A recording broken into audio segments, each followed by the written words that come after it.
Bom dia, gente. Hoje a gente vai ver, eu acho que dessas aulas que tratam do Fernando Pessoa, eu acho que o dia de hoje é o melhor dia. Primeiro porque nenhum poeta foi nem como Campos e nem como Fernando Pessoa.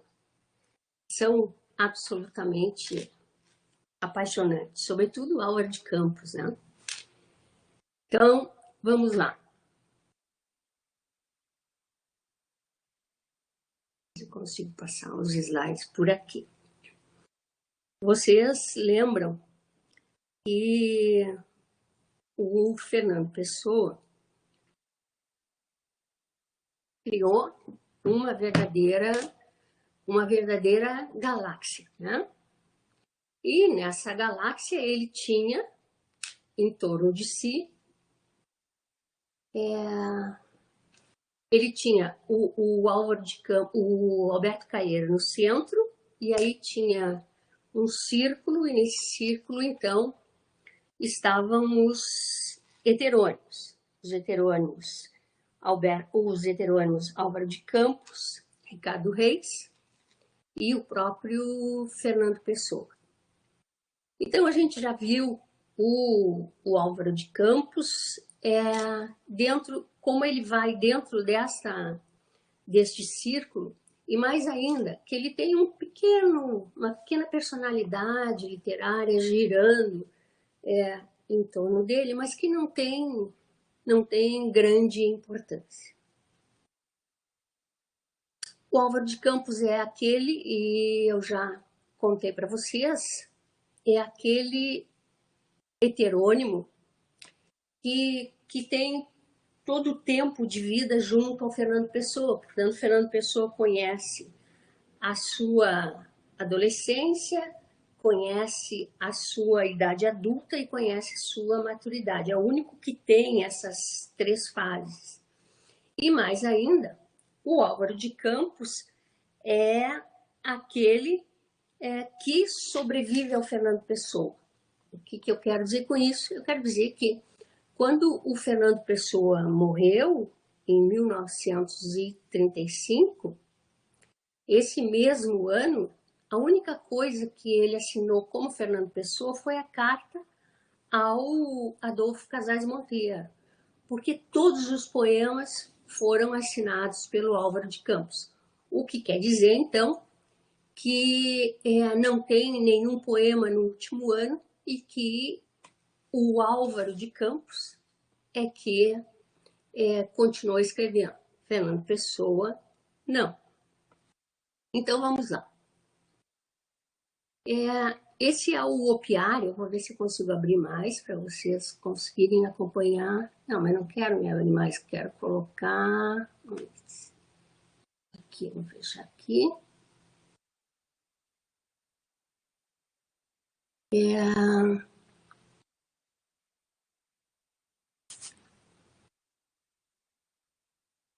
Se eu alterar para tela cheia, acho que ficou maior, ficou melhor.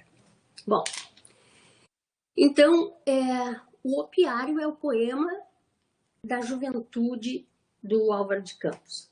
Álvaro de Campos é adolescente, se torna um adolescente problemático e, com isso, ele vai para o Oriente. E no Oriente ele se torna um viciado em ópio. Ele não consegue nada mais no Oriente do que ser um viciado em ópio. E ele então retorna a Lisboa. E o opiário é justamente a grande ode da adolescência do Álvaro de Campos.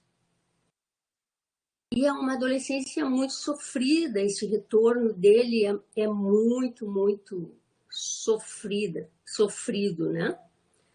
Porque ele é um jovem perdido de si mesmo. E aí ele diz, esta vida de bordo há de matar-me. São dias só de febre na cabeça. Por mais que procure, até que adoeça, já não encontro a mola para adaptar. Eu que fui sempre um mau estudante, agora não faço mais que ver o navio ir, pelo canal de Suez a conduzir a minha vida cânfora na aurora. Perdi os dias que já aproveitara, trabalhei para ter só o cansaço, que é hoje em mim uma espécie de braço, que ao meu pescoço me sufoca e ampara. Volto à Europa, descontente e em sortes de vir a ser um poeta sonambólico. Eu sou monárquico, mas não católico. Eu gostava de ser as coisas fortes, gostava de ter crenças e dinheiro, ser várias gente insípida que vi. Hoje, afinal, não sou senão aqui, num navio qualquer, um passageiro. Não tenho personalidade alguma e mais notado que eu, esse criado de bordo, que tem um belo modo alçado, de lord escocês há dias em jejum. Não posso estar em parte alguma. A minha pátria é onde não estou. Sou doente e fraco. O comissário de bordo é velhaco. Viu-me com a sueca e o resto ele adivinhou. Um dia faço escândalo cá a bordo só para dar que falar de mim aos mais.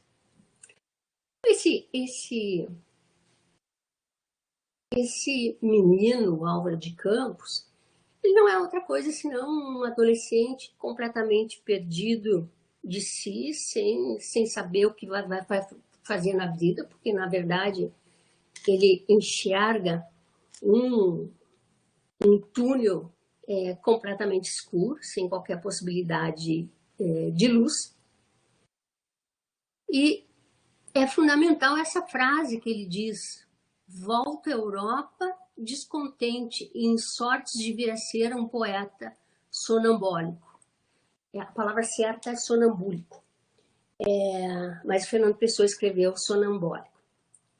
Ora, ele é quase que um desesperado, né? Ele não enxerga nem passado, o presente ele é a própria decadência, sem qualquer personalidade, e no futuro ele não consegue enxergar nada, porque ele não é mais do que um poeta sonambólico. Então, quando ele chega no porto, ele tem um amigo esperando, o amigo leva na casa de um parente, de um tio, e o tio é o Alberto Caeiro.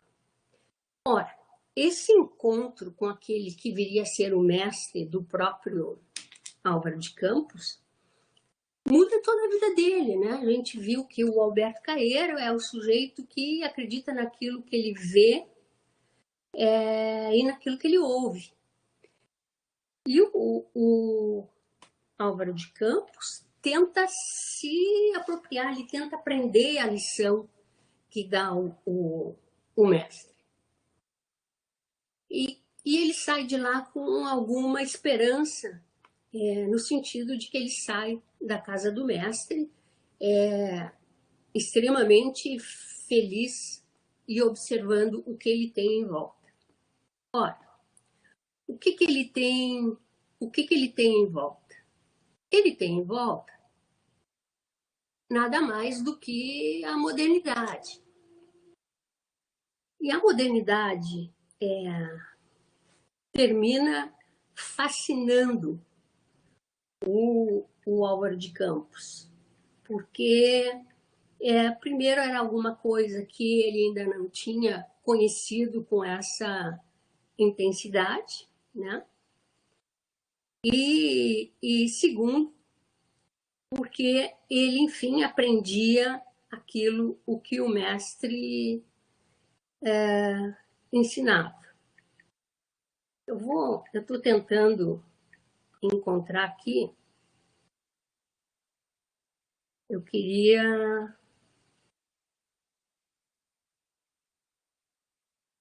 Tá.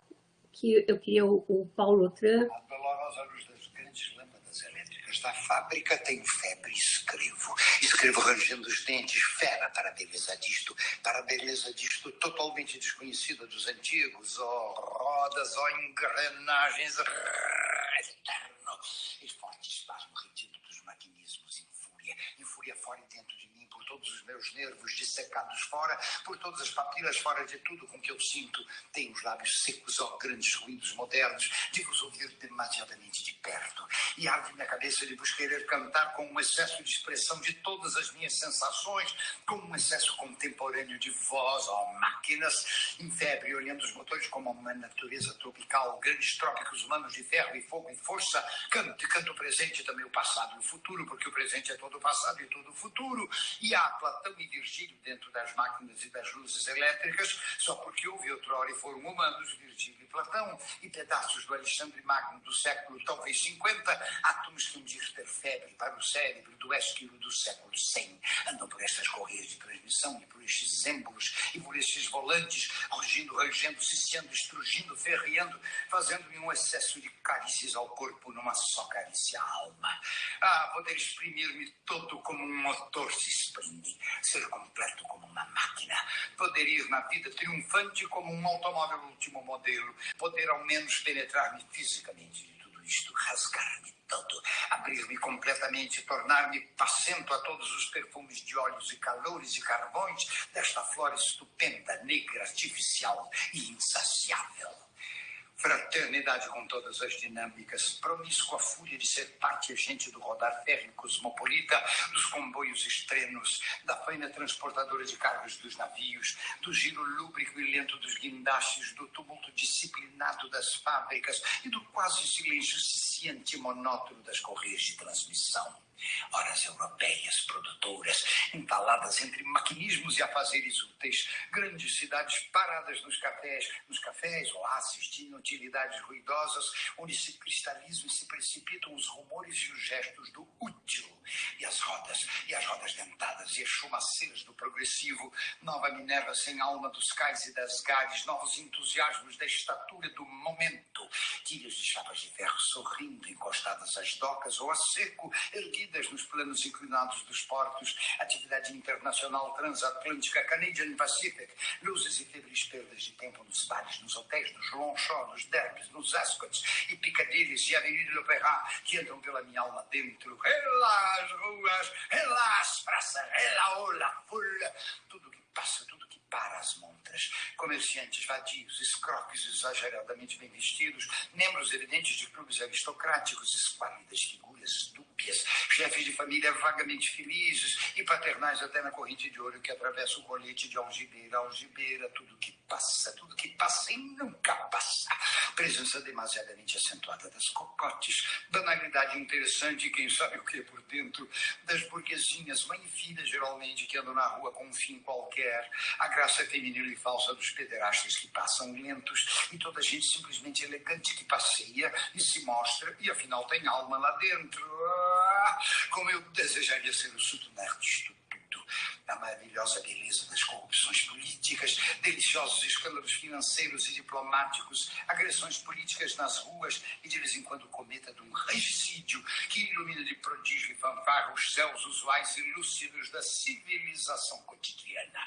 Notícias desmentidas dos jornais, artigos políticos insinceramente sinceros, notícias passées à la casse, grandes crimes, 2 colunas deles passando para a segunda página, um cheiro fresco à tinta de tipografia, os cartazes postos há pouco, molhados, viando barretre amarelos com uma cinta branca. Como eu vos amo a todos, a todos, a todos, como eu vos amo de todas as maneiras, com os olhos e com os ouvidos e com o olfato e com o tato, o que palpar vos representa para mim, e com a inteligência como uma antena que fazeis vibrar, como todos os meus sentidos têm cílio de vós.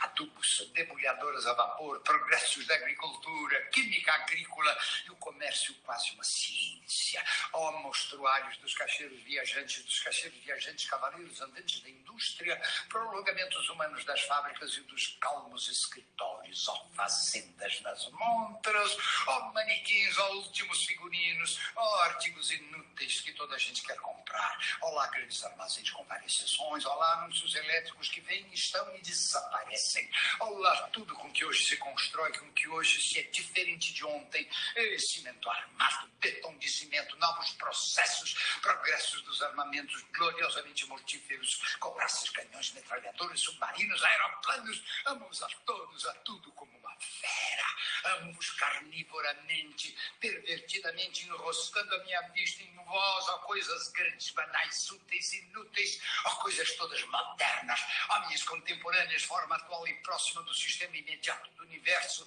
nova revelação metálica e dinâmica de Deus, ó fábricas, ó laboratórios, ó music halls, ó luna parks, ó coroçados, ó pontes, ó docas flutuantes, na minha mente turbulenta e encandecida, possuo-vos como a uma mulher bela, completamente vos possuo como a uma mulher bela que não se ama, que se encontra casualmente e se acha interessantíssima. Hello, fachadas das grandes lojas, hello, elevadores dos grandes edifícios, hello, recomposições ministeriais, parlamento, políticas, relatores de orçamentos falsificados, e lá o interesse por tudo na vida, porque tudo é a vida, desde os brilhantes nas montras até a noite, ponte misteriosa entre os astros, e o mar antigo e solene lavando as costas, e sendo misericordiamente o mesmo que era quando Platão era realmente Platão, na sua presença real e na sua carne com a alma dentro, e falava com Aristóteles que havia de não ser discípulo dele. Eu podia morrer triturado por um motor, com o sentimento de deliciosa entrega de uma mulher possuída. Atire-me para dentro das fornalhas, metam-me debaixo dos comboios, espanquem-me a bordo de navios, masoquismo através de maquinismos, sadismo de não sei que moderno, e eu e barulho. Lá hoje, jockey que ganhaste o derby, morder entre dentes o teu cap de duas cores, ser tão alto que não pudesse entrar por nenhuma porta, olhar em mim uma perversão sexual. Relá, catedrais, deixa-me partir a cabeça de encontro às vossas esquinas e ser levantado da rua cheio de sangue, sem ninguém saber quem eu sou. Tramways, funiculares, metropolitanos, roçai-vos por mim até o espaço. Relá, dai-me gargalhadas em plena cara, automóveis apinhados de pândicos e de putas, multidões cotidianas, nem alegres nem tristes das ruas, rio multicolor anônimo e onde eu me posso banhar como queria. Que vidas complexas, que coisas lá pelas casas de tudo isto, a saber as vidas a todos, as dificuldades de dinheiro, as dissensões domésticas, os deboches que não se suspeitam, os pensamentos que cada um tem a sós consigo no seu quarto e os gestos que faz quando ninguém pode ver. Não saber tudo isto é ignorar tudo. Raiva que como uma febre, um cio e uma fome me põe a magro rosto e me agita às vezes as mãos em crispações absurdas em pleno meio das turbas, nas ruas cheias de encontrões. E a gente ordinária e suja que parece sempre a mesma, que emprega palavrões como palavras usuais, cujos filhos roubam as portas das mercearias e cujas filhas aos 8 anos, e eu acho isto belo e amo, masturbam homens de aspecto decente nos vãos de escada e gentalha que anda pelos andaimes que vai para casa por vielas quase irreais de estreiteza e podridão. Maravilhosa gente humana que vive como os cães, que está abaixo de todos os sistemas morais, para quem nenhuma religião foi feita, nenhuma arte criada, nenhuma política destinada para eles. Como eu vos amo a todos, porque sois assim, nem imorais de tão baixos que sois, nem bons nem maus, inatingíveis por todos os progressos, fauna maravilhosa do fundo do mar da vida. A nora do quintal da minha casa, o burro anda, roda, e o mistério do mundo é do tamanho disto. Mas, outra vez a raiva mecânica constante, ferro, aço, alumínio, chamas de ferro ondulado, cais, portos, comboios, guindastes. Eu vou pular agora para o final. E aí a gente vai comentar.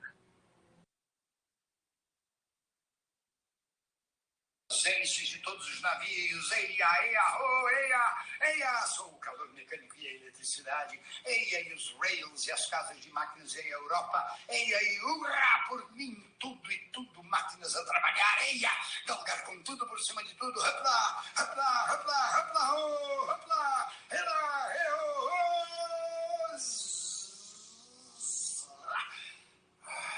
não seria toda gente, toda parte.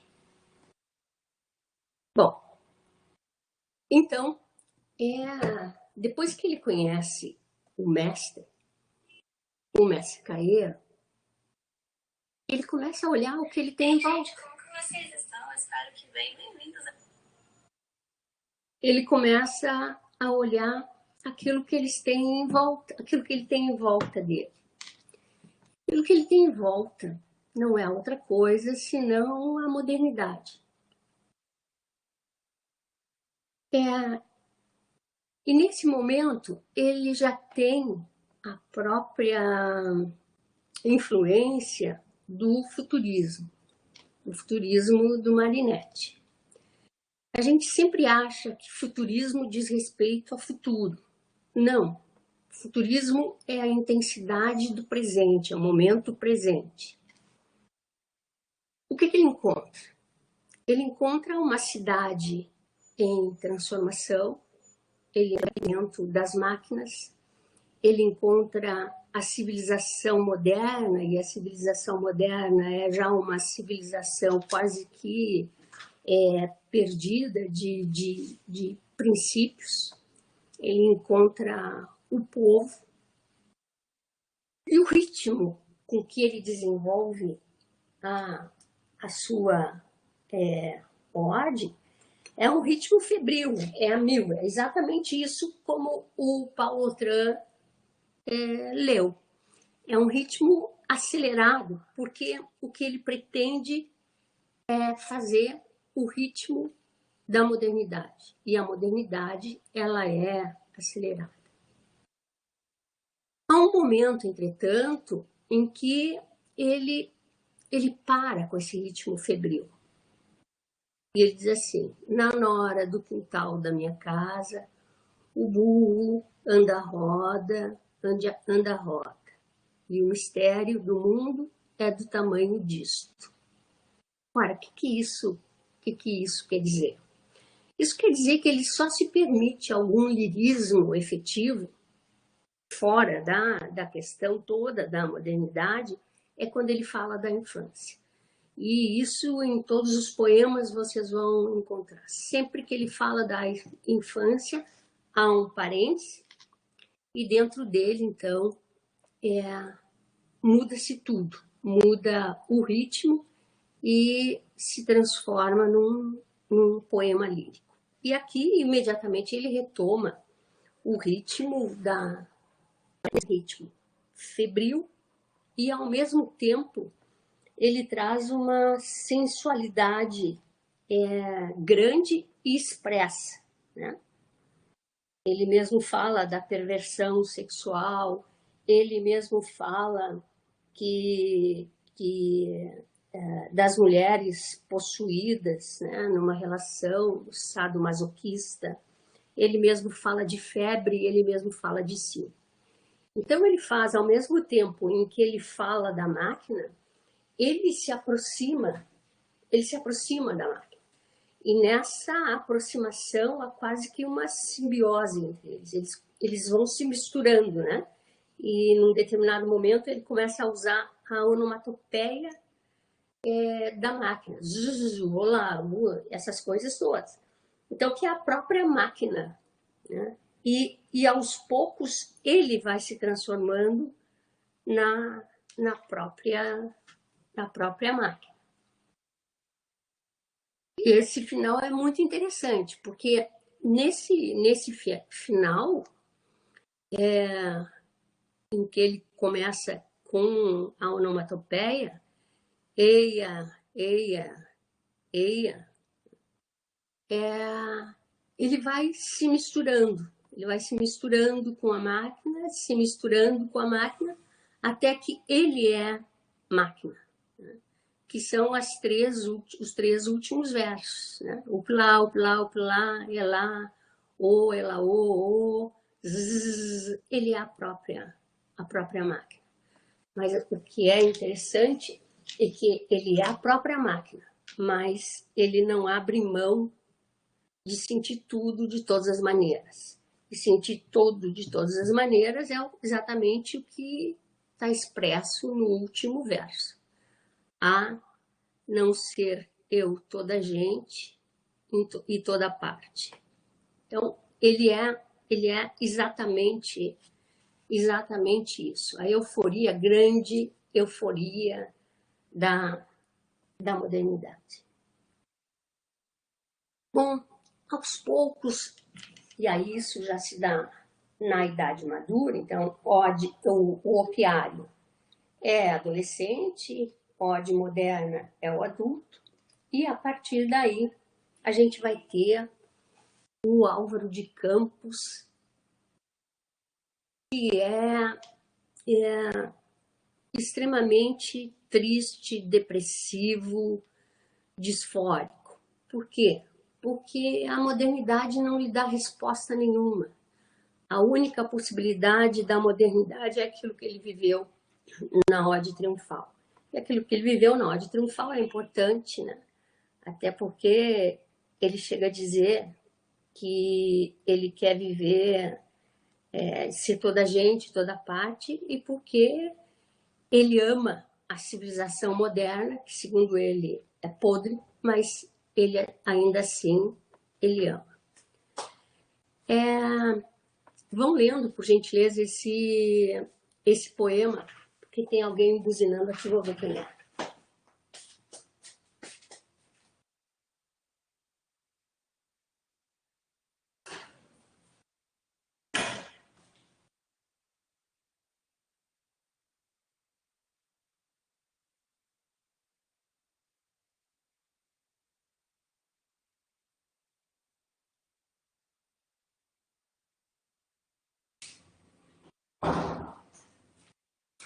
Deixa eu eliminar.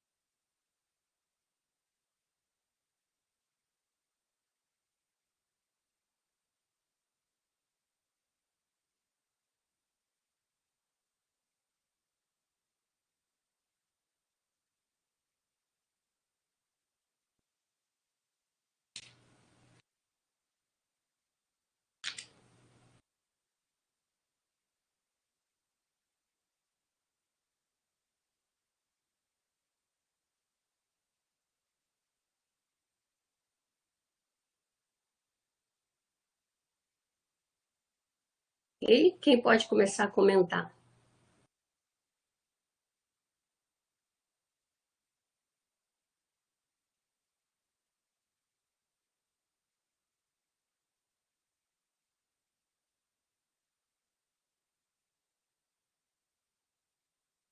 É interessante que nesse poema, ao invés do ritmo frenético do segundo e da coisa mais contemplativa, entre aspas, do primeiro, ele é como uma montanha russa.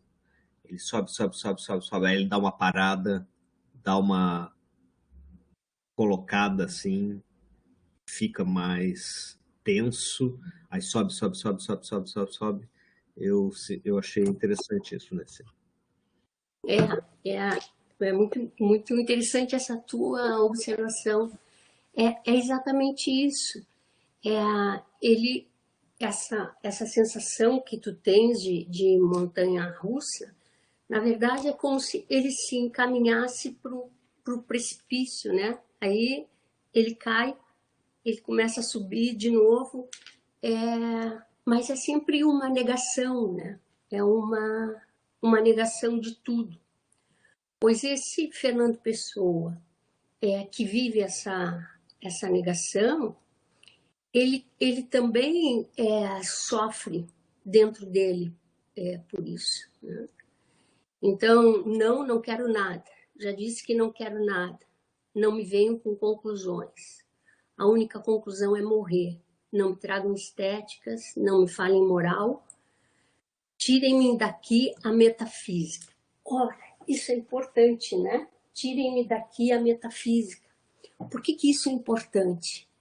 Porque há uma tentativa forte de respirar o ar que o mestre respira, né? Não me apregoem sistemas completos, não me enfilerem em conquista.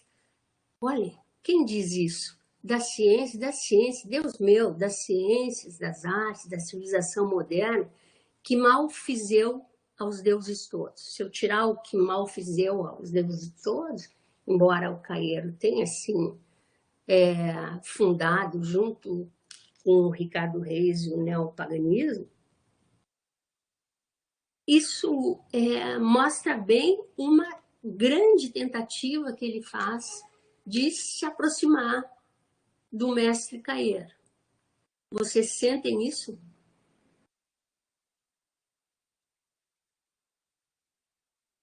Vocês conseguem perceber? Eu tenho uma sensação que ele é como que ele tenta se convencer disso. Posso estar Isso. bem errado assim, mas tipo, o fundo dele é todo caótico, ele quer, como uma pessoa que está toda perdida e quer pegar um guia, quer pegar um cão-guia que leve para algum lugar, mas lá dentro o negócio está fervilhando o tempo inteiro. Exatamente. Então, assim, essa é a primeira grande tentativa. Eu estou sofrendo porque a modernidade não me traz nenhuma felicidade, nenhuma satisfação. Ok?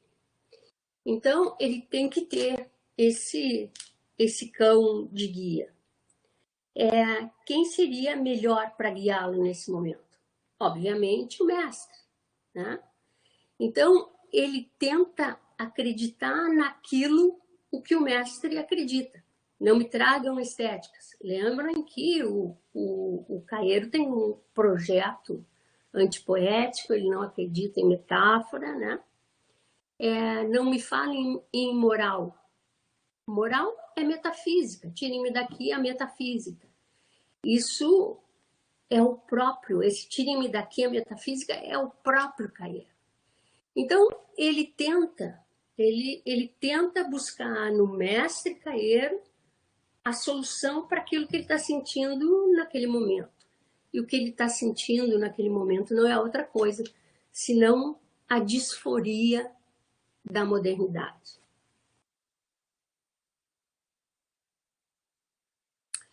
Esse é um dos poemas mais fantásticos, né? E ele tem uma atualidade muito grande, que é o poema Em Linha Reta. Vou ver se eu pego aqui a Betânia.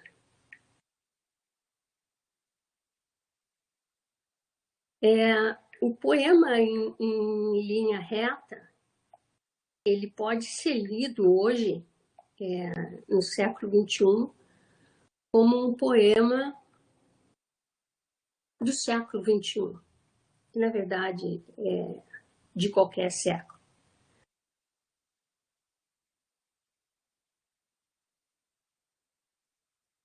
Poderia ter sido também do século XIX, por exemplo.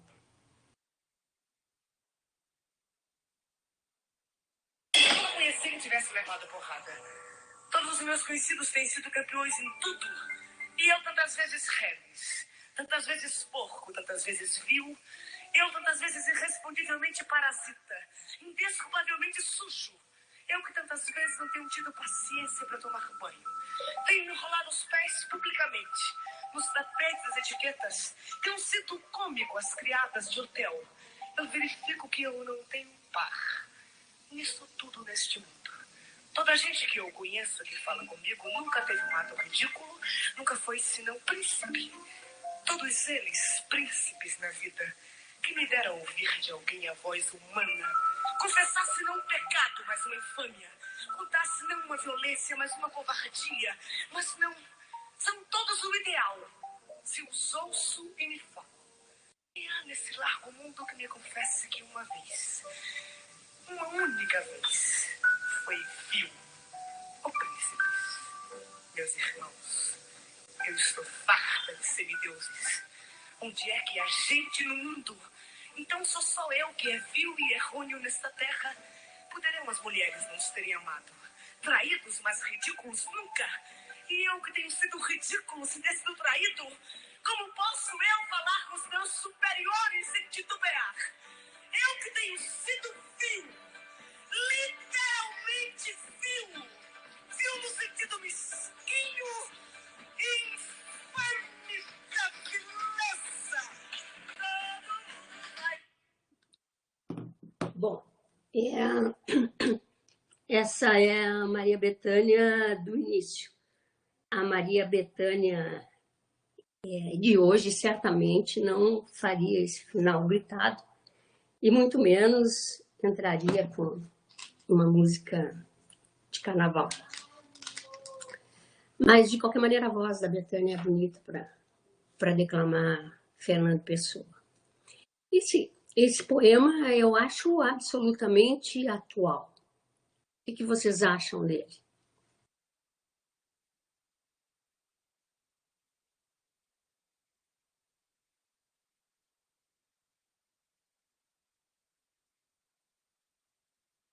O que vocês perceberam ao ouvir o poema?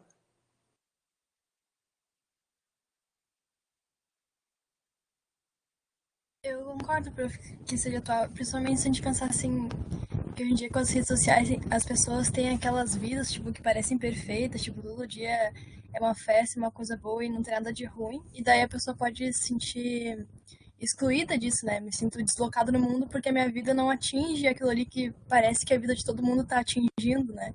E daí ele parece estar meio...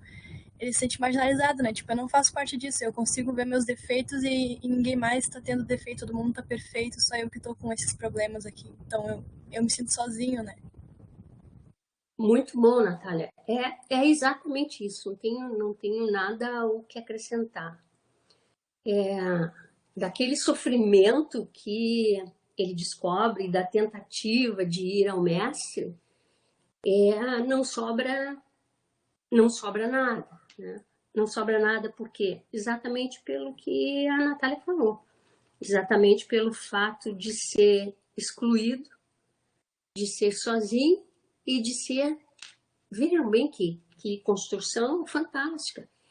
Ele que era a própria euforia da modernidade, que achava que a modernidade era tudo, com as suas máquinas, com a sua gente, ele se descobre um excluído da modernidade. E, a partir daí, não há muito o que buscar. Né? E é um poema que hoje cairia muito bem, né? Até porque, assim, em cada esquina a gente tem um semideus. Nas próprias redes sociais, eu gosto muito do Humberto Eco, quando ele diz assim, as redes sociais criaram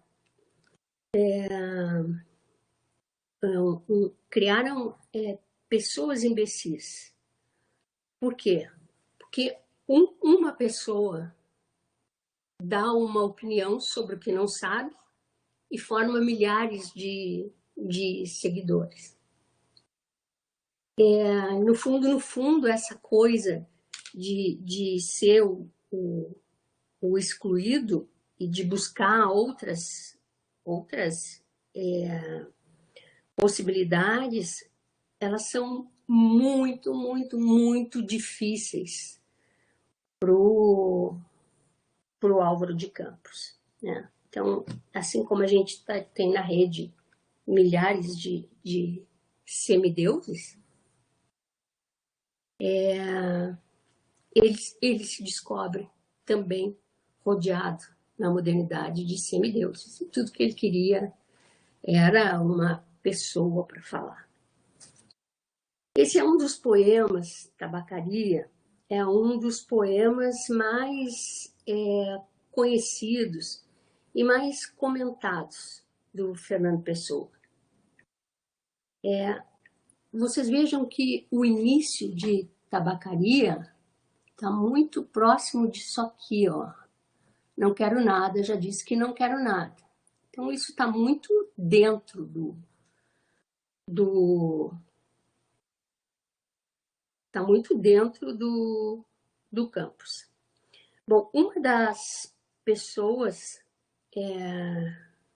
que declamam muito bem o Tabacaria é o Abujamra. Vocês sabem quem é, né? Aquele ator, acho que ele já morreu, é um ator que, assim como o Paulo Otran e como a Bethânia, eram apaixonados pelo Fernando Pessoa e terminaram fazendo discos CDs do Fernando Pessoa. Não sou nada. Nunca serei nada. Não posso querer ser nada. A parte disso, tem em mim todos os sonhos do mundo. Janelas do meu quarto de um dos milhões do mundo que ninguém sabe quem é. E se soubesse quem é, o que saberiam? Tais para o mistério de uma rua cruzada constantemente por gente, para uma rua inacessível a todos os pensamentos, real, impossivelmente real, certa, desconhecidamente certa, com o mistério das coisas por baixo das pedras e dos seres, com a morte, a pôr umidade nas paredes e cabelos brancos dos homens, com o destino a conduzir a carroça de tudo pela estrada do nada. Estou hoje vencido, como se soubesse a verdade. Estou hoje lúcido, como se estivesse para morrer e não tivesse mais irmandade com as coisas, senão uma despedida, tornando-se esta casa, este lado da rua, a fileira de carruagem de um comboio e uma partida pitada de dentro da minha cabeça e uma sacudidela dos meus nervos e um ranger de ossos na ida. Estou hoje perplexo, como quem pensou e achou e esqueceu. Estou hoje dividido entre a lealdade que devo à tabacaria do outro lado da rua, como coisa real por fora, a sensação de que tudo é sonho, como coisa real por dentro. Falhei em tudo. Como não fiz propósito nenhum, talvez tudo fosse nada. A aprendizagem que me deram, eu desci dela pela janela das traseiras da casa. Eu fui até o campo com grandes propósitos, mas lá encontrei só ervas e árvores. E quando havia gente, era igual a outra. Saio da janela, sento-me numa cadeira. O que hei de pensar? Que sei eu do que serei? Eu que não sei o que sou. Ser o que eu penso, mas eu penso ser tanta coisa, e há tantos que pensam ser a mesma coisa, que não pode haver tantos. Gênio. Neste momento, 100.000 cérebros se concebem sonhos gênios como eu, e a história não marcará, quem sabe, nenhum, nem haverá senão estrume de tantas conquistas futuras. Não creio em mim. Não creio em mim. Em todos os manicômios há doidos malucos com tantas certezas, e eu, que não tenho nenhuma certeza, sou mais certo ou menos certo? Não, nem em mim. Enquanto as mansardas e não mansardas do mundo não estão nessa hora gênios para si mesmos sonhando, quantas aspirações altas e nobres e lúcidas, sim, verdadeiramente altas e nobres e lúcidas, e quem sabe se realizáveis, nunca verão a luz do sol real, nem acharão ouvidos de gente. O mundo é para quem nasce para o conquistar, e não para quem sonha que pode conquistá-lo, ainda que tenha razão. Tenho sonhado mais do que Napoleão fez. Tenho apertado o peito hipotético mais humanidades que Cristo. Tenho feito filosofias em segredo que nenhum Kant escreveu, mas sou e serei sempre o da mansarda, ainda que não more nela. Serei sempre o que não nasceu para isso. Serei sempre só o que tinha qualidades. Eu serei sempre o que esperou que lhe abrissem a porta ao pé de uma parede sem porta e cantou a cantiga do infinito numa capoeira e ouviu a voz de Deus num poço tapado.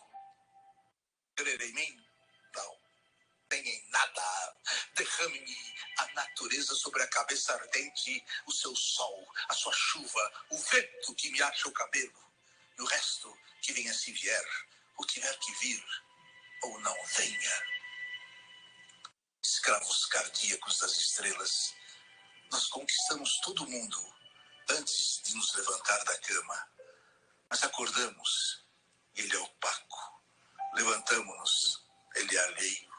Saímos de casa, ele é a Terra inteira, mas o Sistema Solar, a Via Láctea e o indefinido. Come chocolates, pequena. Come chocolates. Olha, que não há mais metafísica no mundo senão chocolates. Olha, que as religiões todas não ensinam mais que a confeitaria. Come, pequena suja, come. Pudesse eu comer chocolates com a mesma verdade com que comes, mas eu penso, e ao tirar o papel de prata, que é de folha de estanho, eu deito tudo para o chão, como tenho deitado a minha vida. Mais ou menos, fica da amargura do que nunca serei a caligrafia rápida desses versos, pórtico partido para o impossível, mas ao menos, eu... Jovens, usem filtro.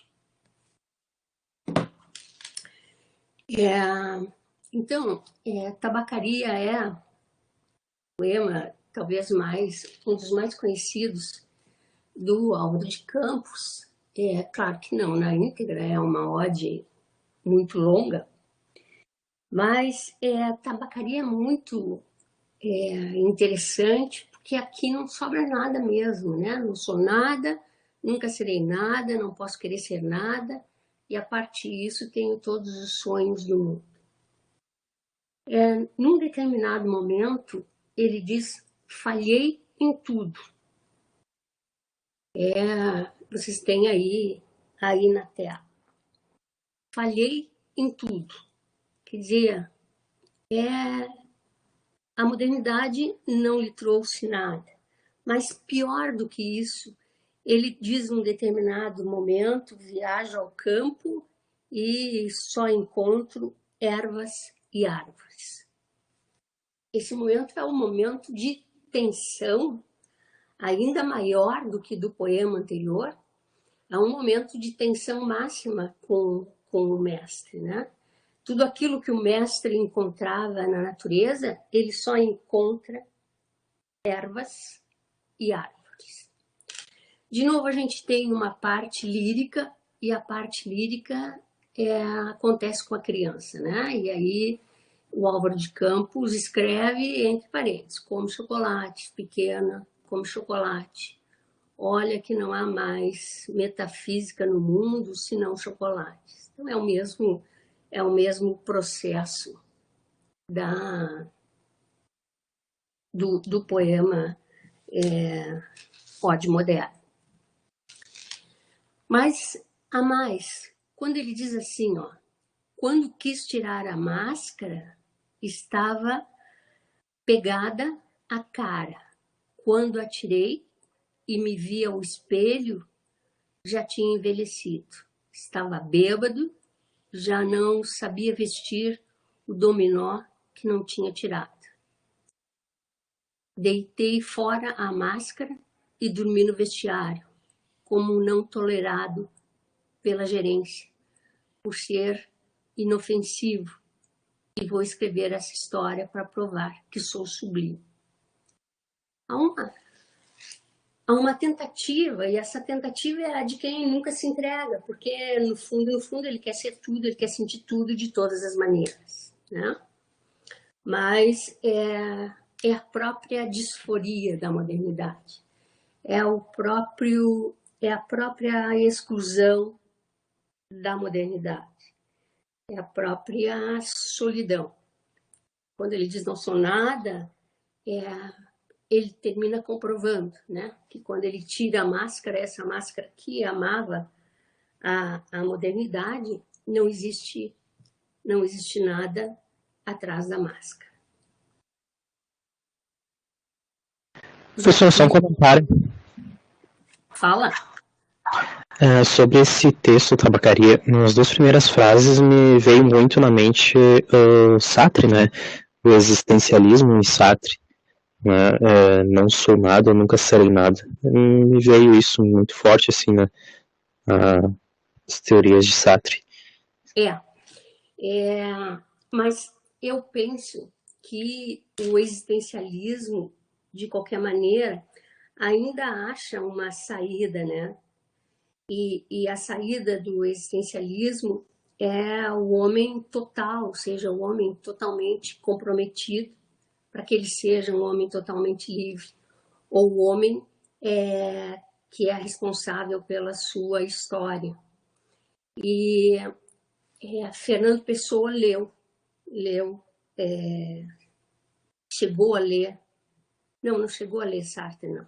Ele leu o Nietzsche, que dá início ao existencialismo. E ele tem muita coisa de existencialista na mesma medida em que a Clarice Lispector tem.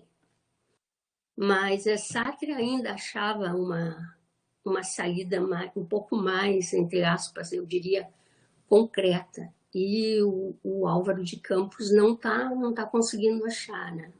Se ele não acha nem no mestre dele, a dificuldade fica imensa, mas muito bem lembrado. Aliás, Márcio, tu sabe qual é o hino do existencialismo?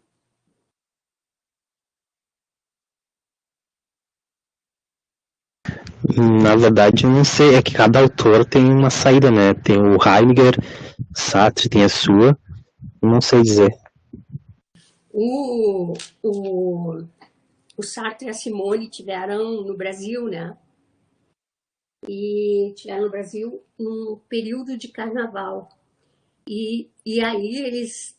Saiu do Brasil, gente. Saiu do Brasil o hino do existencialismo.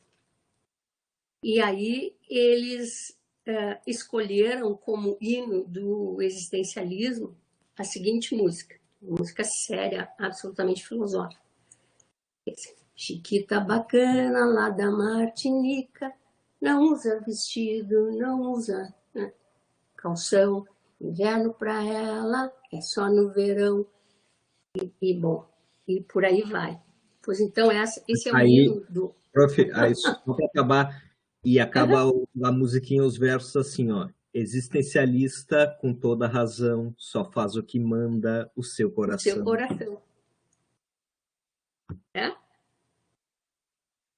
Exatamente isso. Por isso, eles escolheram como o hino do existencialismo. Eu achei muito legal quando eu estava lendo a biografia da Simone e descobri isso. A minha geração é a geração do existencialismo. Então, na faculdade, já tinha o bar do Antônio, que se chamava Bar da Filosofia. E a entrada do bar lá no centro era onde ficava o centro acadêmico.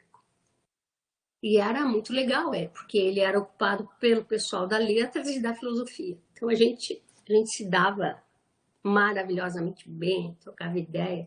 Todo mundo achava que sabia tudo do mundo e da vida naquela época. E aí, assim, era uma coisa maravilhosa.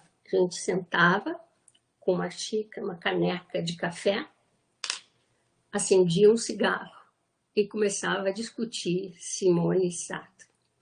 Foi um período muito, muito, muito bonito. Bom, então, esta é a tabacaria.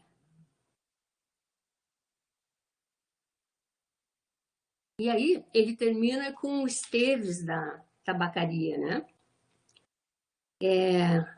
Conheço o Esteves da tabacaria. O dono da tabacaria chegou à porta. Esse Esteves da tabacaria, ele está naquele livro do Walter Hugo Mãe, ele é personagem. Eu não me lembro se é na A Máquina de Fazer Espanhóis. É aquele livro que ele se passa todo numa casa de velhos, né, no lar, que se chama Lar Melhor Idade. E sim, eu acho que é A Máquina de Fazer Espanhol. Né? E esse mesmo, o Esteves que tem lá, é esse mesmo Esteves. Aliás, eu acho muito bom o Walter Ugumãe, gosto muito dele. Bom, então chega o momento em que ele tem que conversar com o mestre. Ele não tem mais saída nenhuma. O mestre já morreu, mas ele precisa conversar com o mestre.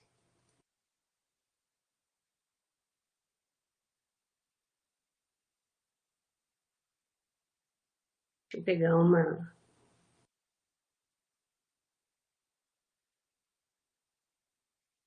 Não é esse. Amém.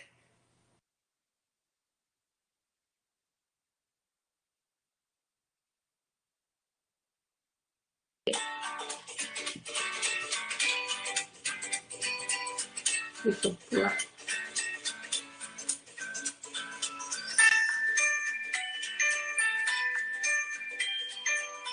Não, esse cara vai dar uma aula. Ele chama de conto-poema. É interessante essa ideia de conto-poema.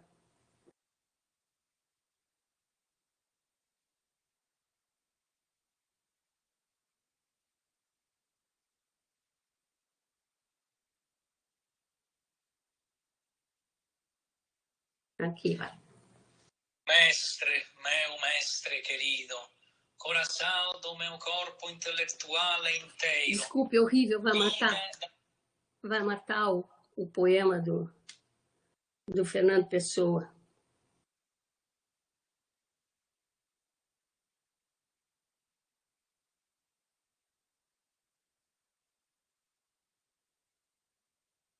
Não dá para botar qualquer um para...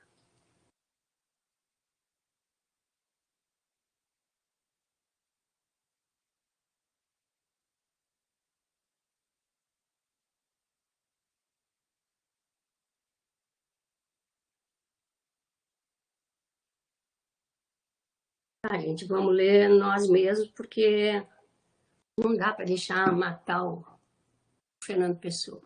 Eu vou... Vamos ver se consigo. Não é aqui. Queria aumentar aqui. Tá. Mestre, meu mestre querido. Coração do meu corpo intelectual inteiro. Vida da origem da minha inspiração. Mestre, que é feito de ti nesta forma de vida. Não cuidaste se morrerias, se viverias, nem de ti nem de nada. Alma abstrata e visual até aos ossos. Atenção maravilhosa ao mundo exterior sempre múltiplo. Refúgio das saudades de todos os deuses antigos. Espírito humano da terra materna. Flor acima do dilúvio da inteligência subjetiva. Mestre, meu mestre, na angústia sensacionista de todos os dias sentidos, na mágoa cotidiana das matemáticas de ser, eu escrevo de tudo como um pó de todos os ventos. Ergo as mãos para ti que estás longe, tão longe de mim. Meu mestre e meu guia, a quem nenhuma coisa feriu, nem doeu, nem perturbou. Seguro como um sol fazendo seu dia involuntariamente. Natural como um dia mostrando tudo. Meu mestre, meu coração não aprendeu a tua serenidade. Meu coração não aprendeu nada, meu coração não é nada, meu coração está perdido. Mestre, só seria como tu se tivesse sido tu. Que triste a grande hora alegre em que primeiro te ouvi. Depois tudo é cansaço neste mundo subjetivado. Tudo é esforço nesse mundo onde se querem coisas. Tudo é mentira neste mundo onde se pensam coisas. Tudo é outra coisa neste mundo onde tudo se sente. Depois, tenho sido como um mendigo deixado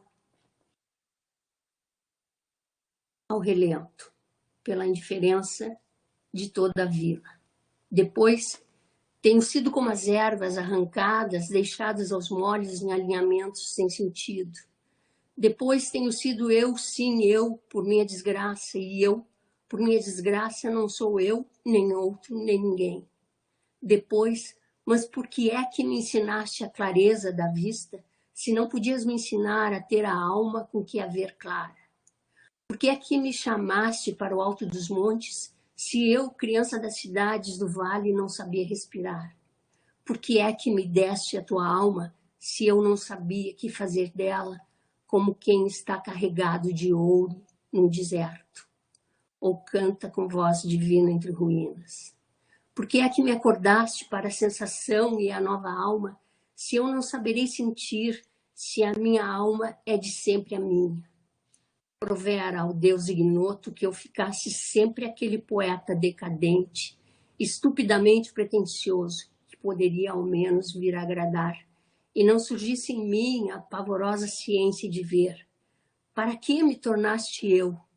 Deixaste-me ser humano.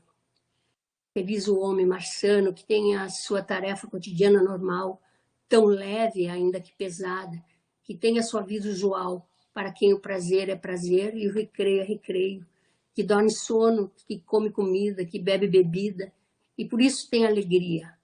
A calma que tinhas, deste-me e foi minha inquietação. Libertaste-me, mas o destino humano é ser escravo.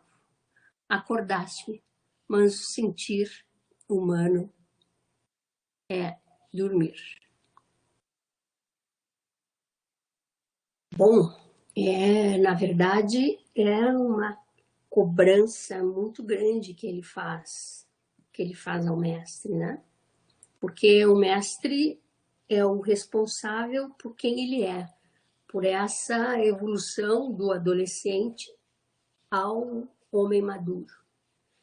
Mas ele realmente não conseguiu aprender aquilo o que o mestre ensinou. Eu acho lindíssima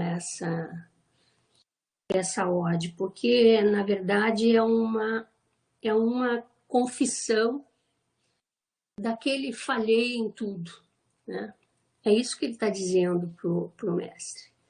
E que ele, se ele pudesse, ele voltaria atrás, ou seja, se ele pudesse, ele voltaria a ser aquele jovem viciado em ópio. Algum comentário?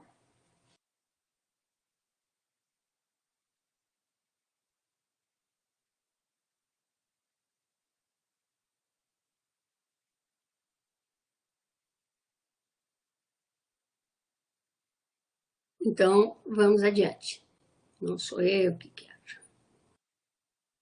Ok. Não sei mais onde é que eu apertei.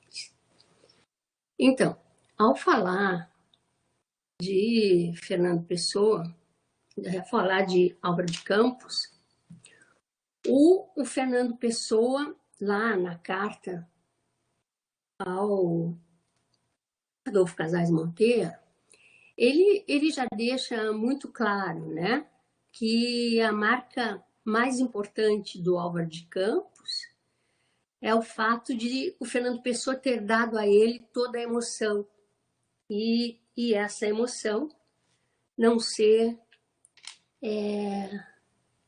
aquela que Fernando Pessoa dá a si mesmo, né? Então quem melhor define o Fernando Pessoa. Então, na tensão entre o sentimento e o pensamento, Campos quer os dois. Ele quer sentir tudo de todas as maneiras. E é o que ele faz, né? Ele vai ao mais profundo sentir do que todos eles. Então, é interessante a gente perceber que no Campos o pensamento interfere na sensação. E daí a ideia do Fernando Pessoa, quando ele diz assim, o Campos é o poeta da emoção pensada, né? Então, essa emoção pensada, ou seja, esse pensamento interferindo na sensação, traz todo o viés, evidentemente, da subjetividade. É o pensar sobre a sensação. É interessante que Campos ele é visto como duplo, extrovertido e subversivo do Fernando Pessoa. E, de fato, ele é assim. Se a gente vai acompanhando, sobretudo depois da euforia da modernidade, quando a gente vai acompanhando a disforia da modernidade, ou seja, o desencanto da modernidade, ele vai se aproximando cada vez mais do Fernando Pessoa. Então, ele é o duplo extrovertido porque ele é viciado, é o polo feminino, e Fernando Pessoa é viciado em álcool e é também fortemente vinculado ao polo feminino.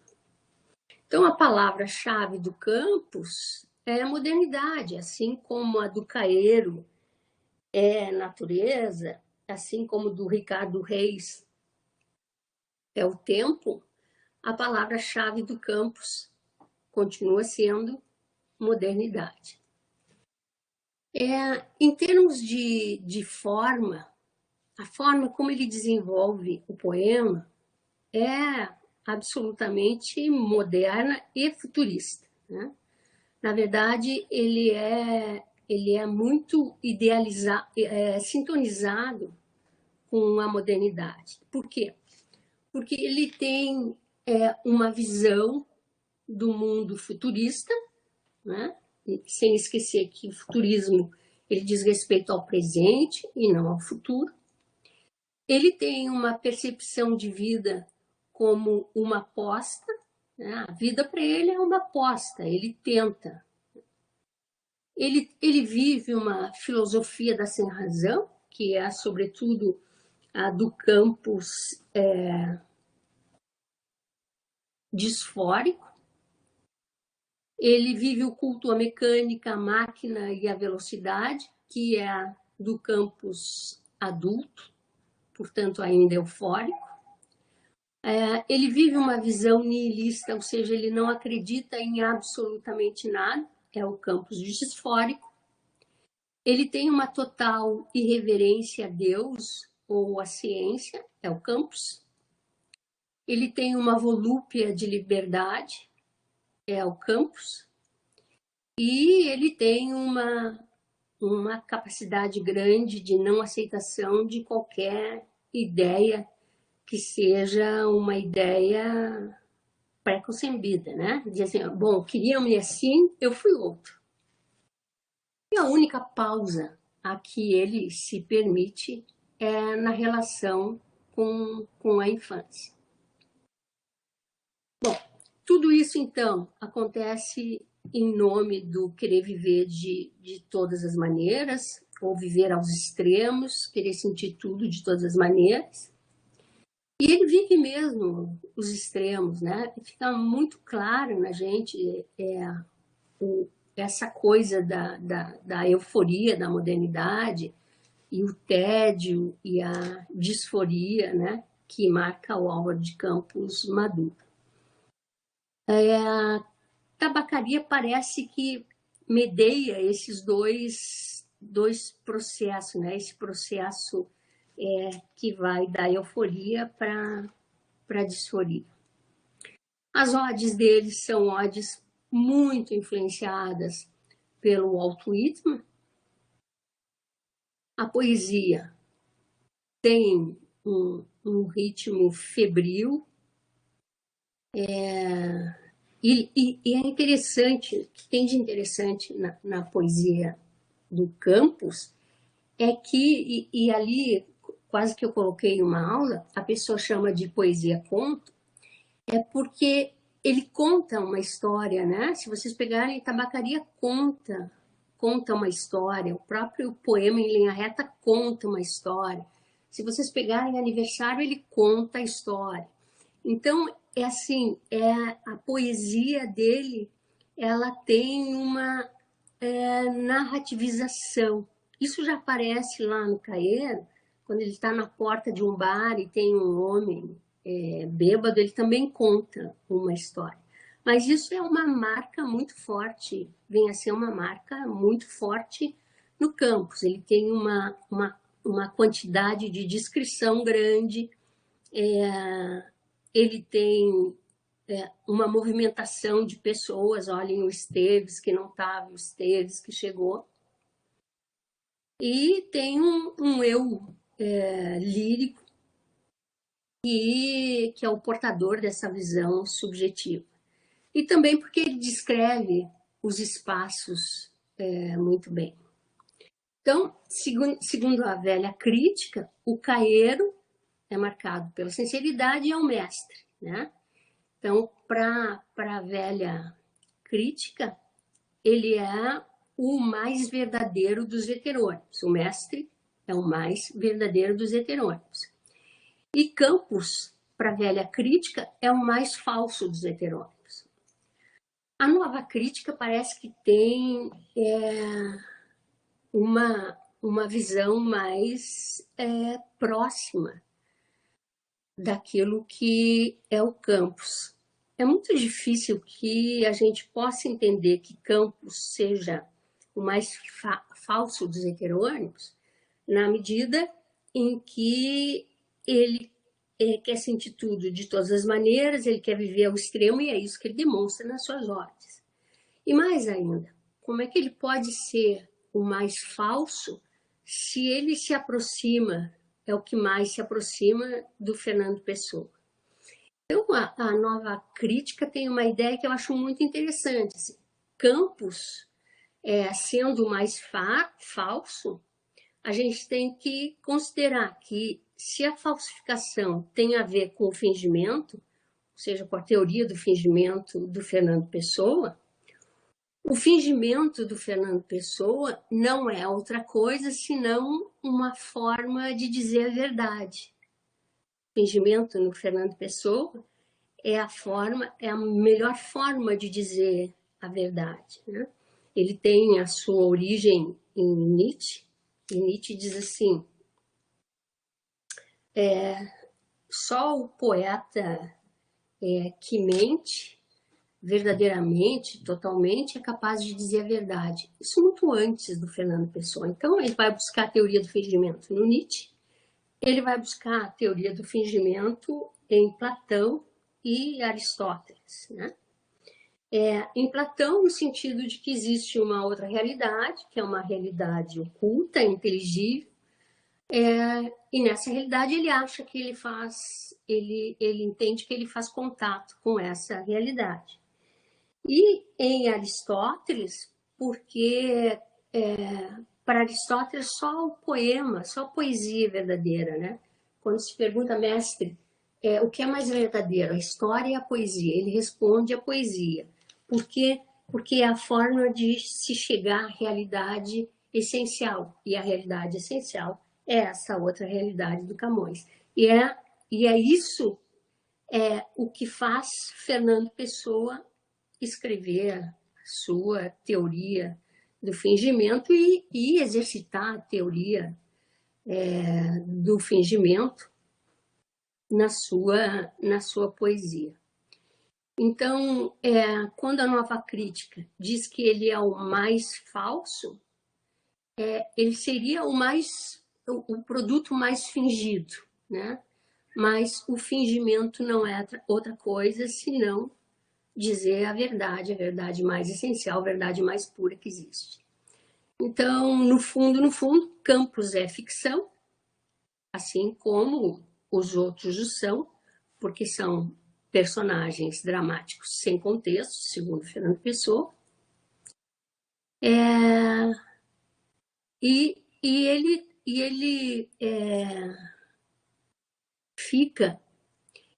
é uma ficção que traz muito de Fernando Pessoa, ou a mais rica nesse sentido do Fernando Pessoa, pelo fato dele ser uma contradição em processo. E ele é uma contradição em processo, na medida em que ele se busca nesse mundo em que ele não se encontra, né? Nesse mundo ao qual ele termina sendo excluído. O que vocês acham do Fernando Pessoa? Professora, queria fazer uma colocação. A partir dessa última frase até ali, ó, na verdade, Campos é a ficção mais rica de Fernando Pessoa, pelo fato de ser a contradição em processo. Eu queria colocar isso, eu acho que foi um dos primeiros poemas ali, tem uma frase que me chamou a atenção, nesse sentido aqui de contradição, né, eu queria ver contigo. Tem, em algum momento ali daquele poema, acho que é Linha Reta, se eu não me engano, ele diz assim, isso, se eu não me engano, tem um trecho que ele diz assim, ó Lisboa, a Lisboa de outrora e tal, considerando que ele sempre, Campos, né, sempre enaltece o presente, né, a modernidade. O que será que nesse momento, né, nesse poema, ele faz essa afirmação, né, ó, Lisboa de outrora, no sentido de nostalgia mesmo, no sentido de, aquela Lisboa tão boa, né, do passado e tal, mas ao mesmo tempo ele enaltece, né, a modernidade e o presente. Então aí começa essa bola dividida aí, né. A contradição é total nele, né? Se eu pegar de uma maneira geral duas fases, euforia e disforia, isso já é uma grande contradição. Mas ele é nessa coisa de sentir tudo de todas as maneiras e vivendo a disforia que só traz a infelicidade, ele acha uma saída. E a saída dele, por isso ele coloca entre parênteses, e por isso ele coloca um outro ritmo, a saída dele é a infância. Então, a Lisboa de outrora é o tempo de outrora, que existe no poema Aniversário. E é o marco da felicidade, o único momento em que ele foi feliz. E tem um poema em que ele diz, que é no aniversário, ele diz, e eu sou feliz, e ele responde, fui-o outrora, agora. Quer dizer, o reviver a infância, o reviver o passado, o reviver a Lisboa de outrora é a única possibilidade de felicidade desse Campos disfórico. Percebeste muito bem, Marcelo. É isso aí, professor, obrigado. Não, eu ia comentar lá naquela hora, né, que a gente estava lendo, mas acho que caiu meu som aqui, daí depois já estava no outro poema, eu não quis atrapalhar. Mas é isso mesmo, ele é contraditório, né? No processo todo ele é contraditório, assim. Ele é infeliz, depois ele vem ele é infeliz, ele apaga o passado com a felicidade do presente e ele não tem futuro. É o adolescente. Depois o adulto. O adulto, ele é só feliz, né? O adulto é a própria descoberta da modernidade. E depois, o maduro é só infeliz. Então, ele em si, ele é uma grande contradição. Do meu ponto de vista, ele e por isso eu gosto muito dele, eu entendo que ele é o mais humano dos heterônimos. Assim. Eu realmente... Fernando Pessoa diz que consegue ver o Álvaro de Campos. De todos é o que eu realmente consigo ver. É o Álvaro de Campos. Prof, uma outra dúvida. O Fernando Pessoa foi um dos primeiros a começar a narrativação em poesia? Ou já vinha de outros autores? Isso eu fiquei curioso. Não, já vinha. O Cesário Verde. O Cesário Verde antecipa a modernidade. Então, ele tem um livro que ele trata da cidade e um livro que ele trata do campo. E a Lisboa, que o Cesário Verde descreve, é muito legal, assim, a Lisboa da passadeira de roupa, é bem a Lisboa daquele momento. E a forma como ele faz isso é já uma forma precursora do modernismo. Então, esse seria o melhor exemplo. E o Walt Whitman também faz isso. Mas ele vai buscar essa coisa da descrição, de criar personagens no poema. Isso ele vai buscar no Cesário Verde. Professora, em relação à aproximação com o futurismo... Cristiane, fala um pouquinho mais alto. Tá, consegue me escutar? Agora sim. Tá, em relação à aproximação com o futurismo, eu estava vendo, e também na literatura brasileira, assim, que o futurismo, ele tinha um ideário um pouco mais totalitário, fascista, assim, né? E aí eu fico pensando nesse poema da Ode Triunfal, quando ele se torna a máquina, assim, né? Se não tem uma certa crítica a essa corrente também, dentro da obra, assim, do Campos. Uma certa ironia, não sei, me passa uma certa ironia com essa coisa que vai para um extremo, assim. Eu entendo, Cristiane, que não tem, porque o Campos adere a isso. Se tu pegares o Ultimato, que é um dos manifestos futuristas dos orfistas, o outro é do Almada Negreiros, vocês vão ver que ele adere ao fascismo. No Ultimato, ele expulsa todo mundo de Portugal, né? Então, ele deixa isso bem, bem explícito no Ultimato, que é o manifesto, que ele pretende que seja um manifesto futurista português, complementando o manifesto futurista português do Almada Negreiros, que é totalmente fascista. Só a guerra vai limpar o mundo, né? Porque os fracos vão morrer, vão ficar só os fortes. Dá uma olhada no Ultimato, Cristiane. Tá, obrigada, vou ler. Bom, então vamos adiante.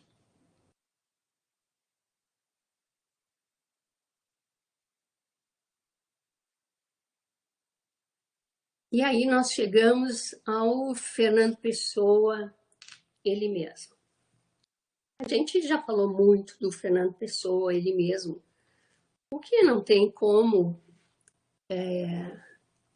não existe possibilidade de se falar de um heterônimo sem falar do Fernando Pessoa. Então, já mostrei para vocês essa galáxia.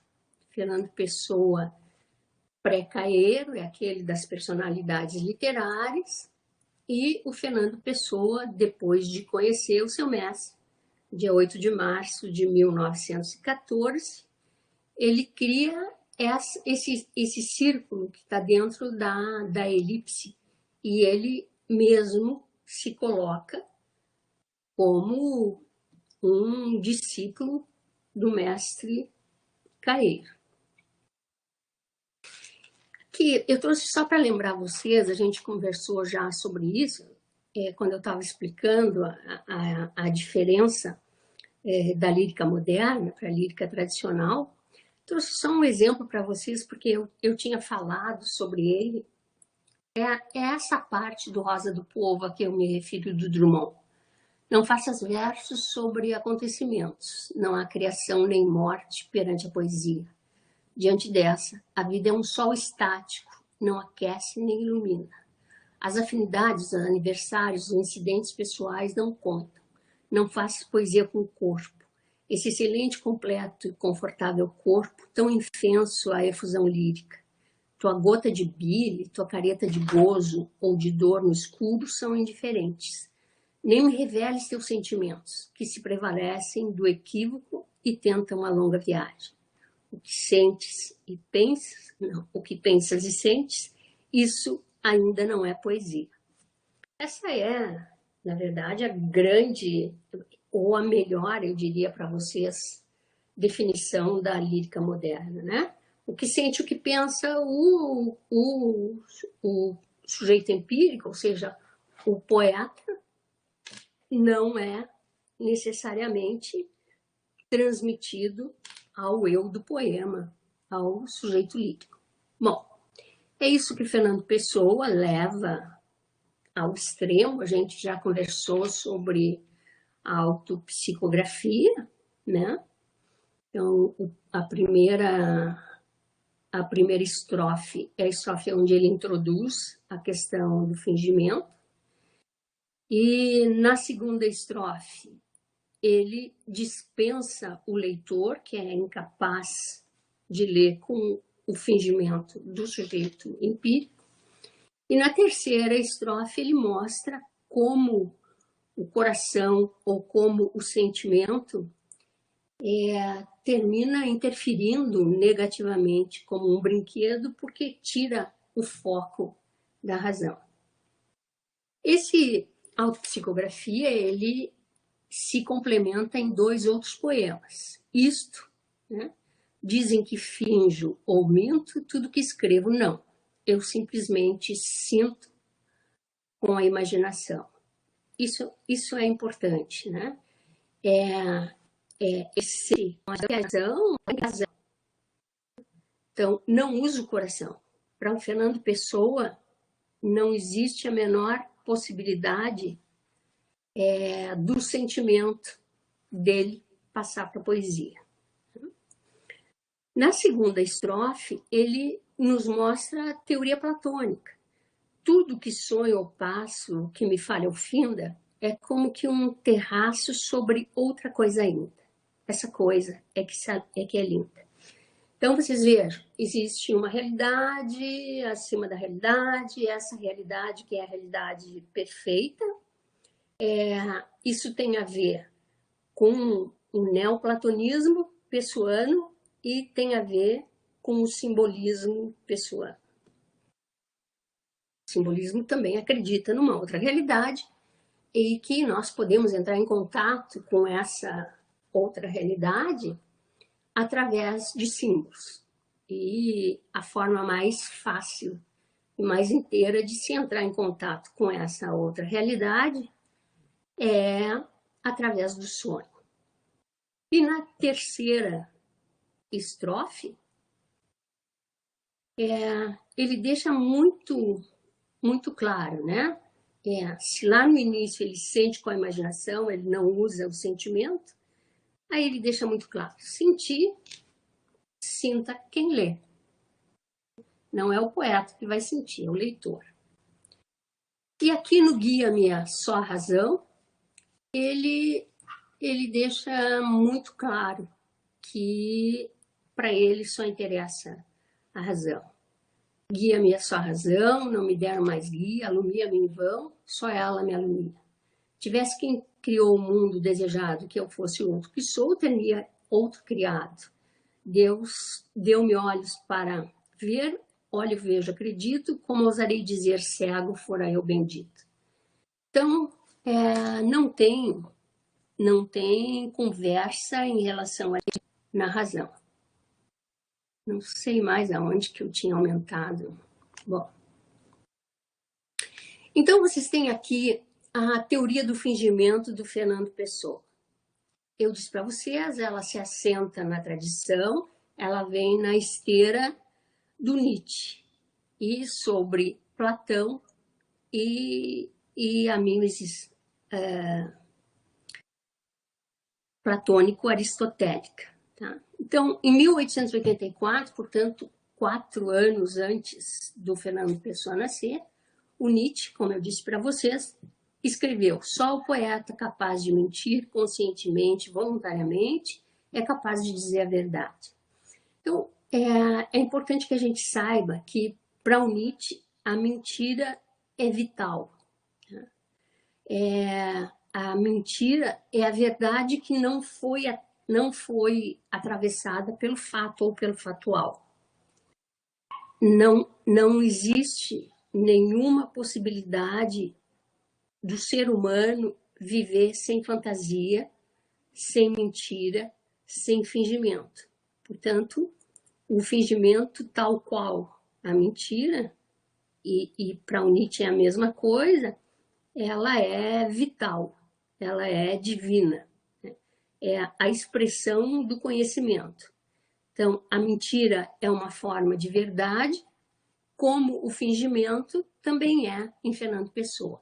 E é daqui que ele bebe a teoria do fingimento. Então, o Fernando Pessoa é platônico, e a gente viu lá no Isto, né? Então, para Platão, existe uma realidade oculta, né? Ou uma supra-realidade, e nós somos sombras caídas, e como tal nós somos imperfeitos. Então, a arte procura essa outra vai ser também a imitação da realidade perfeita. Essa é a ideia platônica. Então, o mundo das ideias, que é o perfeito, se a realidade é a imitação desse mundo perfeito, a arte é fingimento, né? E termina sendo imitação da imitação.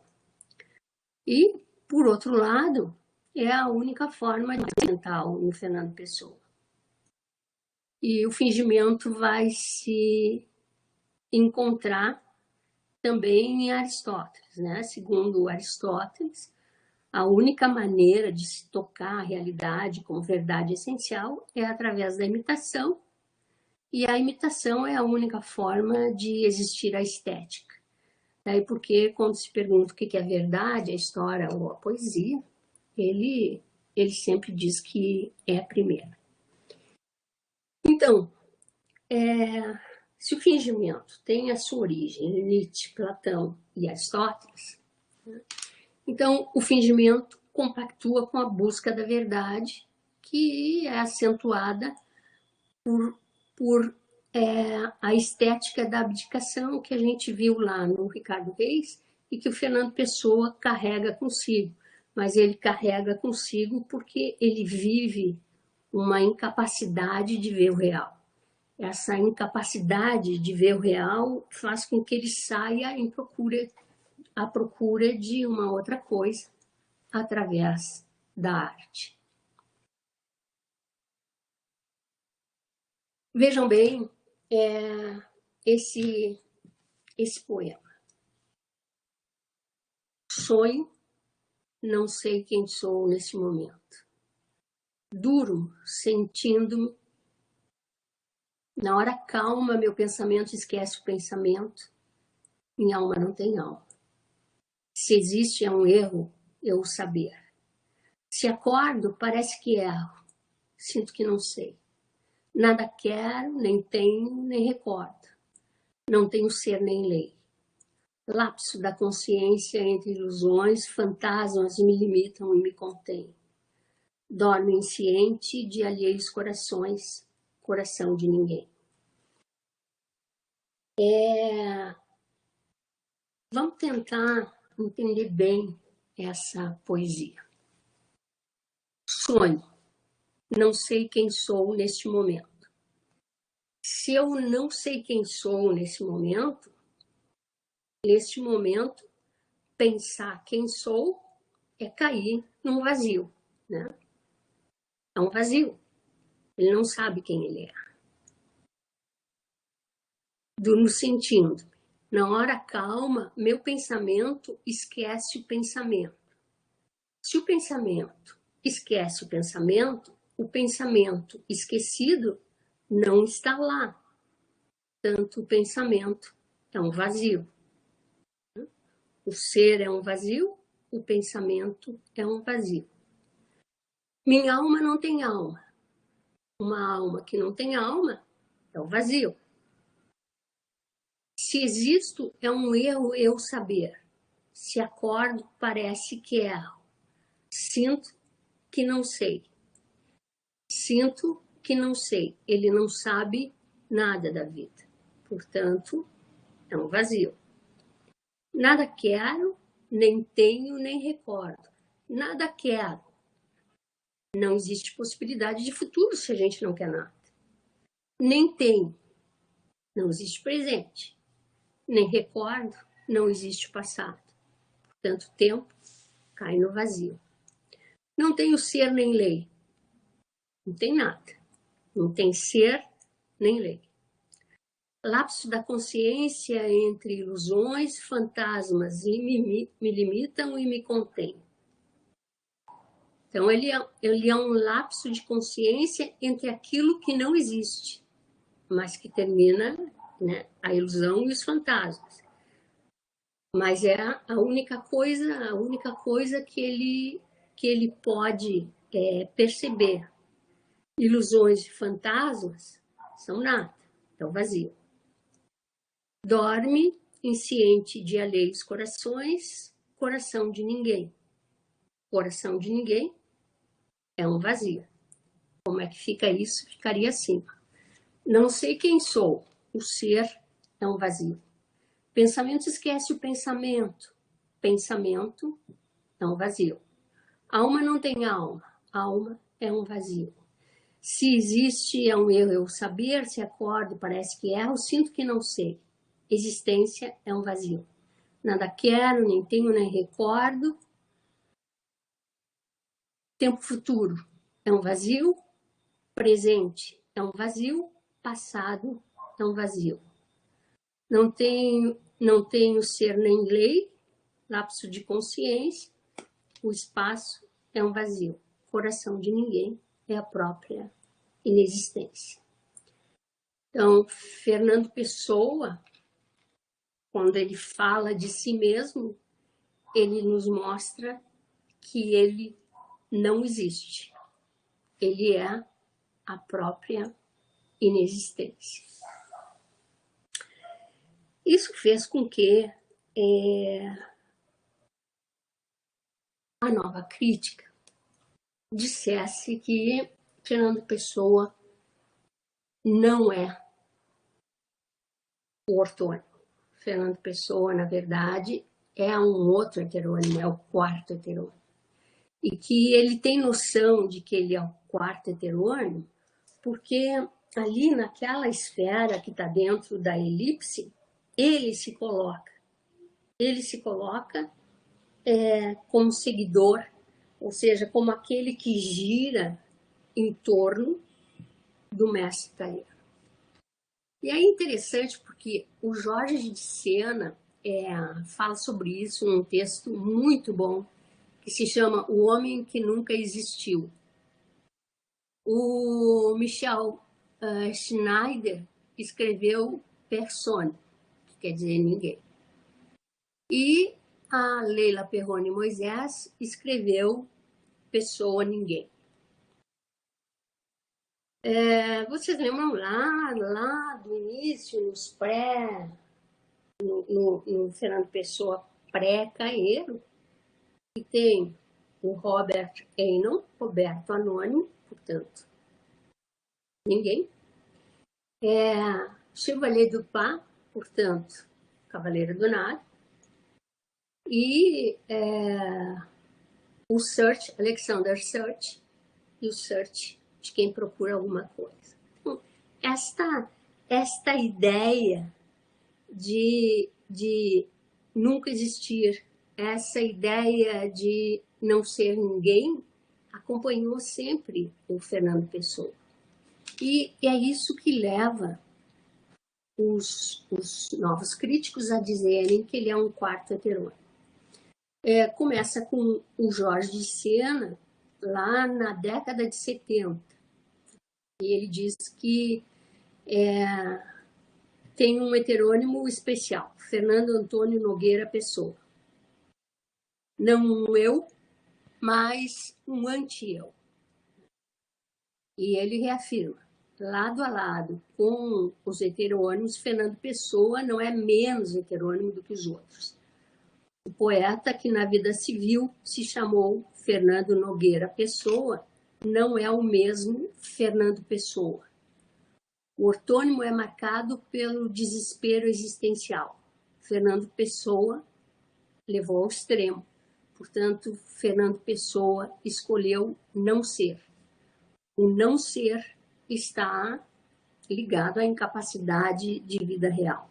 Então, para o Jorge Sena, Fernando Nogueira Pessoa, o nome civil é um ortônimo. E Fernando Pessoa, o poeta, é o quarto heterônimo.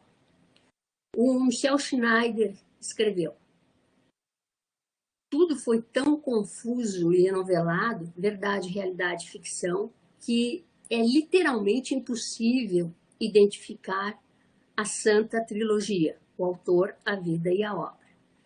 Pessoa não teve história que se possa contar, não apenas porque ele teve várias, mas por uma espécie de ausência secreta de si mesmo, a qual talvez fosse apenas o outro nome da poesia. Na carta ao Adolfo Casais Monteiro, o Fernando Pessoa diz para o Casais Monteiro que o que menos teve na obra dele foi ele, Fernando Pessoa. A Leila Perrone Moisés acha que o Fernando Pessoa foi ninguém porque ele anulou a si próprio, social e existencialmente, na medida em que ele viveu a experiência da alteridade absoluta. A alteridade absoluta é ser absolutamente outros e não ter um espaço para ser o si mesmo, para ser ele mesmo. Quer dizer, Fernando Pessoa foi tão e tanto outro que perdeu a possibilidade dele se reencontrar como unidade. Ele é uma unidade fragmentada, né? Se eu pegar todo o conjunto da obra. E quem esclarece isso mesmo é o narrador do livro Desassossego. E ele diz: para me criar, destruí-me. Tanto me exteriorizei dentro de mim, que dentro de mim não existo senão exteriormente. Sou a cena viva onde passam vários atores representando várias peças. Nunca esquecendo que o livro do Desassossego tem partes assinadas por um Vicente Guedes, tem partes assinadas pelo Bernardo Soares, que terminou assumindo o livro, mas tem partes assinadas pelo próprio Fernando Pessoa. E essa me parece ser a grande definição do Fernando Pessoa, no sentido dele ser um quarto heterônimo. Tem um determinado momento que ele diz: de tanto outrar-me, perdi-me de mim mesmo. De tanto ser outro, eu me perdi de mim mesmo. Bom, então, com isso, a gente tem um pequeno quadro aqui. Não, eu não quero me ver. Eu queria aumentar o quadro. A gente tem aqui um pequeno quadro. Eu consigo puxar isso aqui para cima. E eu consigo puxar isso para cá. Não, deu na mesa. Bom, vocês vão olhar depois com calma. Esse quadro, ele é o próprio resumo. Então, com relação à tensão, né? Pensamento, sentimento. Fernando Pessoa, heterônimo, vive a impossibilidade do real. Caeiro abole o pensamento. Álvaro de Campos quer tudo, pensamento e sentimento. Ricardo Reis abole o sentimento na tentativa de ser um clássico, mas é uma falsa disciplina, como a gente já viu. A frase que é a frase paradigmática do Fernando Pessoa é: ao que sou e vejo, torno-me eles e não eu. Do Alberto Caeiro, tudo é como é, assim é que é. do Álvaro de Campos, Quero Sentir Tudo de Todas as Maneiras. E o Ricardo Reis, Tão Depressa Passa, Tudo Quanto Passa. Alberto Caeiro é o mestre, Fernando Pessoa é o discípulo. Álvaro de Campos é o discípulo, polo feminino da família heteronímica, Ricardo Reis, polo masculino.